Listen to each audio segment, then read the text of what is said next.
Ampifaliana ary avana malala no azontsika miona toy izao amin'ny fotoana rehetra azontsika mitoro ny filazantsara, azontsika miaino indray izany ten'Andriamanitra izany ary mahafantatra ny sitrapon'Andriamanitra tia no ampitainantsika, tia no zarainantsika.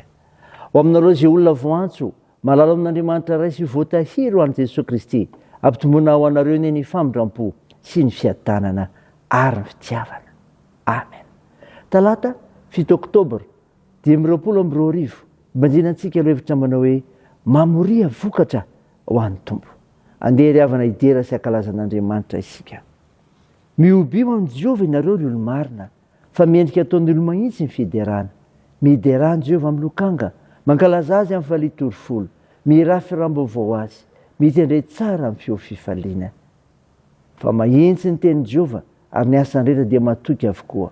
Ty famarinana sy rariny izy, enkeo famindram-pon'i Jehova ny tany. Amen.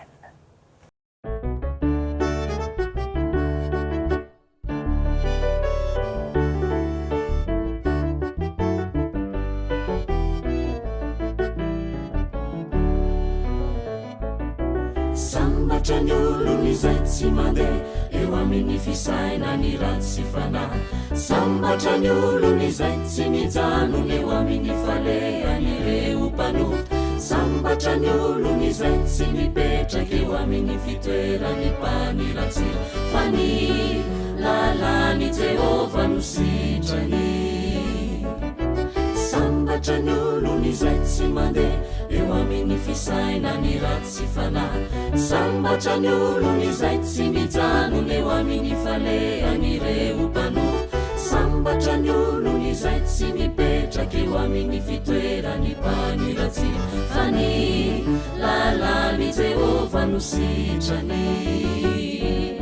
Fa ny lalàny Jehova ihany no sainy ny andro aman'alina, tahaka ny azo izay ambolena eo amorony rano izay velona, izay mamoa amin'ny tena fotony ny raviny kio sy alazo, ary ny asany kio lavoraryo. Sambatra ny olona izay tsy mandeha eo amin'ny fisaina ny ratsy fanahy.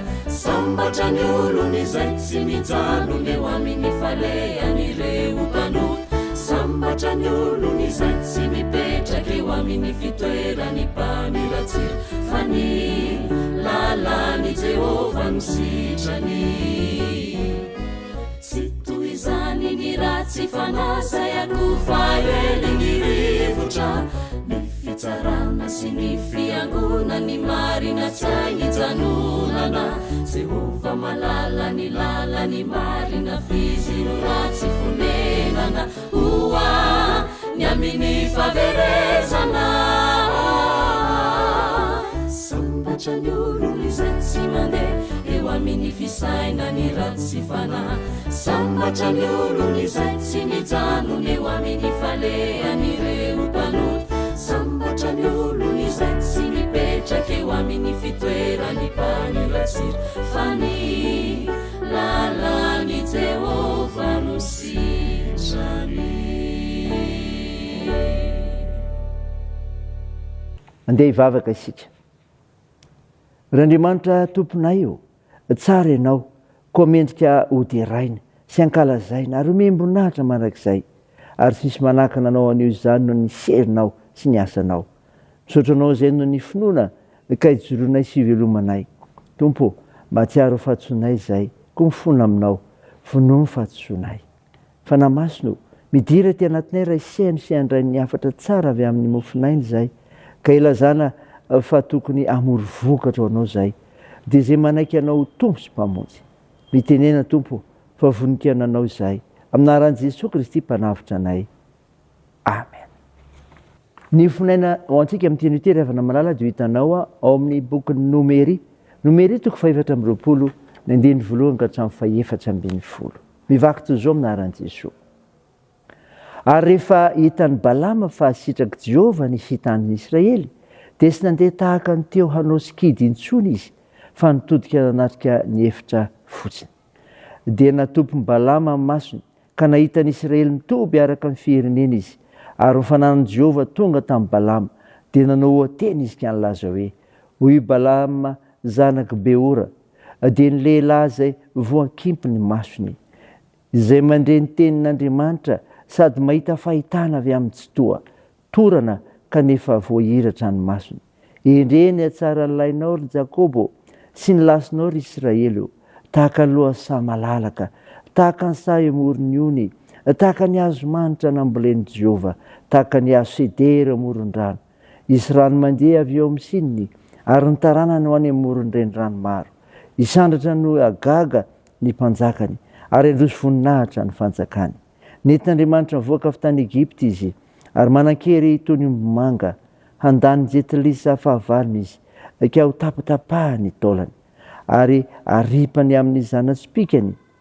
Mamitsaka izy mahandro toy ny liona ary toy ny liombavy ka iza no hanaitra azy? Ho asoavina ane izay manisy soa anao ary ho voaozina ane izay manozona anao. Dia nirehitra tamin'ny Balama ny fahatezeran'ny Balaka ka nitehan-tanana izy. Dia hoy izy tamin'ny Balama, anozona ny fahavaloko no ny antsoko anao, kanjo efa nitsodrano azy ny telo ianao zao. Koa ankehitriny mantsira ho any amin'ny fonenanao ianao. Hoy izaho teo, ame voninahitra anao tokoa aho, fa iry Jehova efa nisakana anao tsy azo voninahitra. Dia hoy Balama tamin'ny Balaka, moa tsy efa nilaza tamin'ny irakao izay nirahanao tamiko va aho ka nanao hoe, na dia omeny Balaka volafotsy sy volamena eran'ny tranony azy aho, dia tsy mahazo manoatra ny didin'i Jehova, na anao soa na anao ratsy avy amin'ny saiko sy olazain'i Jehova ihany no lazaiko. Ary ankehitriny indro efa andeha ho any amin'ny fireneko aho, dia aoka ananatra anao aho ny amin'izay ataony'ity firenena ity amin'ny vahoakanao any am-parany. Amen. Ray masina io manamasinana amin'ny fahamarinana, ny teninao ny fahamarinana. Amen. Ry havana malala, ho aminao ny fiadanan'i Jesosy Kristy ilay mpamonjy anao, ilay mpanavitra anao. Nofinaina vakina tamintsika teo, nomeritoko 420 ka hatramin'ny 420. Dia milaza ny ohateny nataon'ny Balama nahatazana ny tombony zanak'Israely. Inona ry havana no tsapa ny amin'izany ohateny izany? Manaiky ny sitrapon'Andriamanitra. Zany ry havana, manaiky ny sitrapon'Andriamanitra. Balaka dia mikendry mandrakariva ny anozonana ny zanak'Israely. Nasainy anao izany Balama fa tsy nanaiky intsony. Tonga tao aminy fanan'Andriamanitra ka hitany fa mitahy sy miaro ny zanak'Israely Andriamanitra. Fatany fa tsy azo baikona amin'ny alalan'ireo fombafomba sy sikidy Andriamanitra, ka dia nanaiky ny sitrapon'Andriamanitra izy. Ry havana malala, iasan'ny fanan'Andriamanitra. Zany koa ry havana ny zava-dehibe, iasan'ny fanan'Andriamanitra. Rehefa nahita ny Israely nitoby araka ny firenena avy i Balama, dia tonga tamin'ny fanan'Andriamanitra ka nilazany ny ohateny eo amin'ny 9:7. Nahita ny fahitana avy tamin'ny Tompo izy, dia nilaza ny fahalebiazana Israely sy ny seriny. Ny fanahy no nitarika azy hanao izany, mba hanehoana ny tena sitrapon'Andriamanitra amin'ny Balaka. Ny olona matahotra an'Andriamanitra dia sany fanahiny ka mahita ny zava-magaga izay efa tiany Tompo azy io. Zao koa ry havana, mijoro amin'ny fahamarinana. Zany voalaza 9:12 ka hatramin'ny 4:12. Vokatry ny faminaniana nataon'ny Balama dia tezitry Balaka. Nasaina nidositra ho any amin'ny fonenany Balama. Hita nefa ny fahasahiana nananan'i Balama. Nambarany fa tsy azo atao ny manohitra ny didin'i Jehova, na dia omena volafotsy sy volamena azy. Nijoro tamin'ny fahamarinana Balama ary fianarana ho an'ny rehetra zany. Notohizany tamin'ny nilazany ataon'ny Israely amin'ny Moabita koa azy zany. Ny olona matahotra an'Andriamanitra dia mijoro amin'ny fahamarinana. Na iza manoloana azy, sahy mijoro amin'ny fahamarinana eo amin'Andriamanitra. Zany ry havana no ambaretiny amin'ny ohatra tsara nataon'ny Balama. Sainy zany raiso mba ho voninahitr'Andriamanitra. Amen. Andeha hivavaka isika.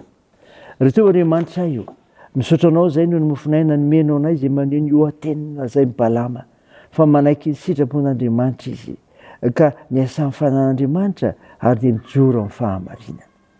Jesosy misaotra anao izahay amin'ny asa nomenao anay. Io izany ary ampirezay atoky ianao ary anaiky ny fandaminanao. Mio asa tompo izay mitady izany ary velomy fikasanay tsara rehetra. Tompo, vavaka anao zay ho an'ny marary, mila ny vavakay. Atsoro ny tananao anindrondrofo sy ny aretina rehetra. Toany ny asa fitsaboana. Tompo, atanjao ireo azo manjo, toany ireo maresokolona sy ny sahirana, tsinjovy ireo ny ampigadrana, mitaheny amin'ny azakazaka ataonay, kamperezanao anay amin'izay ataonay sy ny fikasanay tsara rehetra. Da io ny fianarana, fitezana ataonay. Vavaka aminao zay Tompo, mba avonjeo reny fierenay. Vangio re zahay, mino zay fa eto ianao Jesoa, miasa mahery ianao. Aminaran'i Jesosy Kristy mpamonjy anay, no angatanay izany vavaka izany. Miaraka amin'ilay vavaka nampianarina anay manao hoe: Ranay eo izay any an-danitra, ao masinina anie ny anaranao, ho tonga anie ny fanjakanao, atao anie ny sitraponao ety an-tany ho tahaka ny any an-danitra. Meo ny anio izay anona saza ao anay, ary mamela ny erikay tahaka ny namelanay izay milika taminay, ary aza mitondra anay amin'ny fakam-panahy, fa manafanay amin'ny ratsy, fanao ny fanjakana sy ny hery, ary ny voninahitra mandrakizay. Amen. Raisa finoana riavana malala ny tsodrana tolotra anao aminaran'i Jesosy Kristy. Ilay Andriamanitra aloha rano fiadanana ny hatonga anareo voatokana tanteraka ho azy, ka rovany avokoa ny fanahinareo sy ny ainareo ary ny tenanareo, mba tsy hanatsiny amin'ny andro iavian'i Jesosy Kristy tompontsika. Mitana ny tokony omeny Andriamanitra zay miantso anareo, ka ho efainy izany. Amen. Teon'Andriamanitra irery ny voninahitra amin'ny anaran'ny Ray sy ny Zanaka ary fanahy masina. Amen.